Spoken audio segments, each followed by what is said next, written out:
इस बार लाठी लेकर बैठे हैं, पहली लाठी इन्हीं पे पड़ने वाली है। अरे भाई, जिसको इंडिया के साथ रहना है उसका स्वागत है, और जिसे इंडिया से प्रेम न हो वो बेईमान देश से बाहर पाकिस्तान अफगानिस्तान चले जाए। शर्म इनको नहीं आती है। बेहया लोग हैं जो इस देश के संस्कार और इस देश की व्यवस्था को लज्जित करने का काम कर रहे हैं, सिर्फ वोट के लिए और सत्ता के लिए। अमित शाह और मोदी जवन है ना, वो जाएंगे वही कच्छ और खंभात की खाड़ी में, कौन गुफा कंदरा में।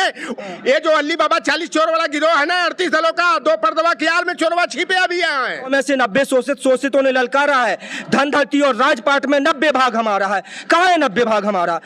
जो बेंगलुरु में बैठक हुई है, नया नाम दिया गया इंडिया, तो क्या इंडिया जो है वो एनडीए को कैसे हराएगा? बातचीद करेंगे। और जो एनडीए का जहाँ तक सवाल है और इंडिया का सवाल है, एनडीए के लोगों को हम लोग शिकस्त देंगे। अडानी के खिलाफ इस देश की जनता लामबंद है, उनके चेलों को 24 में हरा के घर भेज देंगे। राहुल गांधी को लेकर के जिस तरह से बीजेपी प्रोपेगेंडा चला रही थी, पप्पू हैं, कांग्रेस के लिए काम नहीं करते हैं, या तमाम जो चीजें चल रही थी, आज वो राहुल गांधी किस तरह से बीजेपी के लिए मुश्किलें खड़ी कर रहे हैं, क्योंकि देखा जा रहा है कि अब एनडीए के जो तमाम 38 दल हैं साथ बैठ करके और बातचीत कर रहे हैं। नीतीश कुमार कहते थे जब मैं एनडीए में रहता था तब अटल बिहारी जी बैठक करते थे, अब वो दिन आ गया कि मोदी जी बैठक कर रहे हैं। अकेला शेर क्या थक गया है क्या? नहीं, देखिए, शेर बाघ भालू की बात नहीं है। 38 पार्टियों का एक गठबंधन है जिसका नाम है एनडीए। मंच पे कोई वक्ता बोल रहा था कि 2 और जुड़ जाते तो अली बाबा 40 चोर हो जाता। वो कह रहे हैं कि जो इंडिया नाम है उसको बदनाम कर रहे हैं लोग। ये जो 24-26 लोग इकट्ठा हुए हैं, इंडिया को बदनाम कर रहे हैं लोग। इंडिया उस दिन बदनाम हुआ जिस दिन 51 सैनिकों को भाला से खोप के, कटारी से खोप के मार दिया गया। इंडिया उस दिन बदनाम हुआ जिस दिन राफेल डील में बिना किसी सोने का पहिया लगाए हुए, बिना किसी डायमंड का हैंडल लगाए हुए 524 करोड़ से 1674 करोड़ रेट बढ़ा के और अंबानी परिवार से जो डील की गई, जो लूट की गई। इंडिया बदनाम उस दिन हो रहा है जब मणिपुर में उन बहनों की अस्मिता खुलेआम लूटी जा रही है, इसे देश तमाशा देख रहा है। इंडिया बदनाम उस दिन हुआ जिस दिन बिल्किस बानो को छोड़ा गया, इस देश की न्याय व्यवस्था खत्म की गई। इंडिया बदनाम उस दिन हो रहा है जिस दिन इस देश के नौजवान जब रोजगार के लिए जा रहे हैं तो संवैधानिक रूप से मिले अधिकारों को खत्म किया जा रहा है, और नरेंद्र मोदी जी तमाशा देख रहे हैं और अपने पूरे भारतीय जनता पार्टी के कुनबे और सरकार के साथ इस देश की व्यवस्था को खत्म कर रहे हैं। तब भारत का सीना और सर शर्म से दुनिया में झुक रहा है। मणिपुर में जो बाल हिंसा हुई है, जो तमाम तस्वीरें आ रही हैं, आज मोदी जी का बयान आता है कि मेरा शर्म से सिर झुक गया है, दिल में दर्द हो रहा है उनके, मोदी के दिल में कभी दर्द न। अगर दर्द होता तो बिल्किस बानो के सवाल पर वो आदमी बोलता, दर्द होता तो वो आदमी आज 78 दिन हो गया जुल्म हो रहा है वहां पर, उसका मुख्यमंत्री बोलता है कि एक नहीं है, ये तो वीडियो आई है, 100 ऐसी सिमिलर केसें हैं, तो कहाँ चुप थे? शर्म तब आई होती जब पहले दिन, दूसरे दिन, 10वें दिन, 5वें दिन तक उस पर एक्शन लिए थे। सही बातें है कि ये लोग जानबूझ के करा रहे हैं। शर्म इनको नहीं आती है। बेहया लोग हैं जो इस देश के संस्कार और इस देश की व्यवस्था को लज्जित करने का काम कर रहे हैं, सिर्फ वोट के लिए और सत्ता के लिए। इंडिया कैसे एनडीए पर भारी पड़ेगा ये बताइए पहले। आप आंकड़ा जोड़ लीजिए, 12 करोड़ कुछ वोट था कांग्रेस का। उसके बाद ये जो 26 दल आए हैं हमारे साथ जो आए हैं, उनका वोट प्रतिशत जोड़ लीजिए, सब जोड़ के 26 करोड़ होता है। तब जब मोदी की लहर थी और हम बहुत पीछे थे, तब हमारा 26 करोड़ होता है। नहीं है मोदी की लहर कहाँ गई कर्नाटक में? मोदी की लहर कहाँ गई हिमाचल में? आप देखते जाइए, अभी जो 5 राज्यों के चुनाव होने जा रहे हैं, राजस्थान, मध्य प्रदेश, छत्तीसगढ़, तेलंगाना और मिजोरम, उनका सुपड़ा हम लोग साफ कर रहे हैं। और राहुल गांधी जी के नेतृत्व में ये जो देश के अंदर जो लड़ाई चल रही है व्यवस्था परिवर्तन की, वो लड़ाई, उस लड़ाई की जीत होगी। इंडिया सरकार बनाने जा रही है, और सरकार इसलिए नहीं कि सत्ता का भोग करना है, सरकार इसलिए नहीं कि मोदी अपने मित्रों को जिस तरह से भगा रहे हैं देश को लुटा के, सरकार इसलिए कि इस देश के आम आदमी को कानून का और न्याय की व्यवस्था उनको मिले और उनका अधिकार मिले।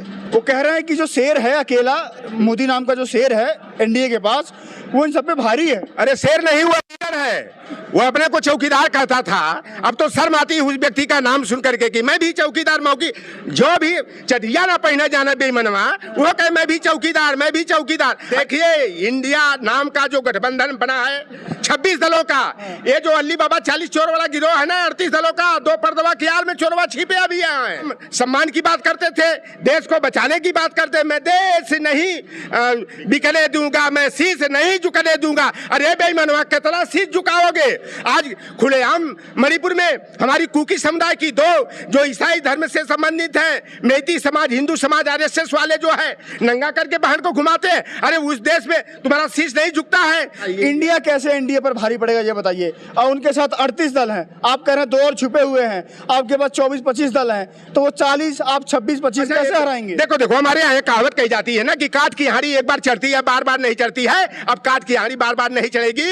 एनडीए यानी कि नेशनल डीलर ऑफ अडानी या नॉन डेमोक्रेटिक अलायंस जो एनडीए है ना, उसको इंडिया जो है लटक कर, झटक कर, पटक कर और दिल्ली के कुर्सी से खदेड़ेगा। अमित शाह और मोदी जवन है ना, वो जाएंगे वही कच्छ और खंभात की खाड़ी में, कौन गुफा कंदरा में, वो बजरंग बली बनने वाले बिना कटियार की तरह छिप जाएंगे, उमा भारती रितंबरा की तरह जो है पर्दा की आड़ में छिप जाएंगे। अरे भाई, जिसको इंडिया के साथ रहना है उसका स्वागत है, और जिसे इंडिया से प्रेम न हो वो बेईमान देश से बाहर पाकिस्तान, अफगानिस्तान चले जाए। युवा मेरे साथ मौजूद हैं। क्या लगता है कि इंडिया जो शब्द है वो एनडीए पर कैसे भारी पड़ेगा और राहुल गांधी का भूमिका रहेगी? बिल्कुल, इंडिया एनडीए पे ऐसे भारी रहेगा। आपको पता है कि ये देश जो है वो इंडिया है, और इंडिया इसलिए भारी रहेगा क्योंकि आप लगातार कह रहे हैं कि वो शेर जो है अकेला चलता है। लगातार मोदी जी को शेर कहा जा रहा है, लेकिन एनडीए में जो है 38 दल हैं। आपको पता उस दिन इंडिया के साथ जो बैठक हुई है बेंगलुरु में, उसमें 26 दल थे। अब बताइए 26 ज़्यादा है या 38 ज़्यादा है? लेकिन लगातार ये बताया जा रहा है वो अकेले चुनाव लड़ रहे हैं। वही लोग जो कल तक मोदी योगी को पानी पी पी कर कोसते थे, ओपी राजभर से लेकर के तमाम दल बदलू नेता, वो आज जब जो एनडीए के साथ गठबंधन में चले गए हैं तो वो साफ पाक हो गए हैं। राजनीति का हिस्सा होता है, सत्ता परिवर्तन होता रहता है, दल बदलते रहते हैं, वो तो अपने संबंध की बात होती है। नहीं, बिल्कुल ऐसा ही है। मैं उस बारे में कह ही नहीं रहा। चलो ठीक है, राजनीति में कोई किसी का स्थायी दोस्त या दुश्मन नहीं होता है, लेकिन बावजूद इसके जातीय जनगणना पर लगातार जब जोर दिया जा रहा है, जब उत्तर प्रदेश की सबसे बड़ी पार्टी समाजवादी पार्टी इस बात को कहती है, कांग्रेस जो देश की सबसे बड़ी विपक्षी पार्टी है वो इस बात को कह रही है कि जातीय जनगणना कराइए, तो आपको जातीय जनगणना कराने में दिक्कत कहां है? केंद्र में आपकी सरकार है, राज्य में आपकी सरकार है, कई राज्यों में आपकी सरकार है। आप जातीय जनगणना कराइए और उसके बाद दूध का दूध और पानी का पानी हो जाएगा। जिसकी जितनी संख्या भारी उसकी इतनी हिस्सेदारी। तो आप हिस्सेदारी देना क्यों नहीं चाहते हैं? क्यों डाका डाल करके बैठे हैं? राम मनोहर लोहिया भी कहते थे सोशलिस्टों ने बांधी गांठ, पिछड़े पावे 100 में 60। बहुजन सरकार जो 85% है जो आबादी है वो सरकार बनाने जा रही है। अरे बिल्कुल, आपको पता है कि बिहार लेन बाबू जगदेव प्रसाद कुशवाहा का नारा था 100 में से 90 शोषितों ने ललकारा है। धन धरती और राजपाट में 90 भाग हमारा है। कहाँ है 90 भाग हमारा? सवाल इंडिया भारी पड़ेगा एनडीए पर? बिल्कुल पड़ेगा, बिल्कुल पड़ेगा। देख लीजिएगा, अली बाबा 40 चोर का जो गिरोह है, और अब वो कहीं ना कहीं अब जो भारतीय जनता पार्टी है वो दफन होने जा रही है, और अब जो है इंडिया जो है सरकार बनाने जा रहा है। ये आप लिख करके रख लीजिए, और इंडिया इस बार जो है पूर्ण बहुमत के साथ सत्ता में आएगा। गोरखपुर साहब को खबर दिखा रहा था, जो इंडिया नाम दिया गया विपक्षी दलों के द्वारा, वो किस तरह से एनडीए पर भारी पड़ेगा। एनडीए के साथ 38 दल हैं, इंडिया के साथ 26 दल हैं। और जो जातीय जनगणना की बात है, जैसे साथी पत्रकार ने कहा कि बिहार के लेनी बाबू जगदेव साहब कहते थे कि 100 में 90 शोषित है, शोषितों ने ललकारा है। धन धरती और राजपाट में 90 भाग हमारा है। बहुजनों की जो आबादी है उसके अनुसार जो आरक्षण है वो नहीं मिल रहा है, उसको लेकर के कांग्रेस मुहिम चला रही है। अब देखना यह है कि जिस तरह से कांग्रेस कर्नाटक में और शिमला में सरकार बनाने में सफल रही, आने वाले 5 विधानसभा के चुनाव में क्या उसका परिणाम रहता है, और वहां से कहीं ना कहीं वो नतीजे सेमीफाइनल की तरह होंगे। 24 का चुनाव देश का चुनाव है, बड़ा चुनाव है। हर जगह से आपको खबर दिखा रहे हैं, हमारे साथ जुड़ जाइए। फिलहाल के लिए नमस्कार।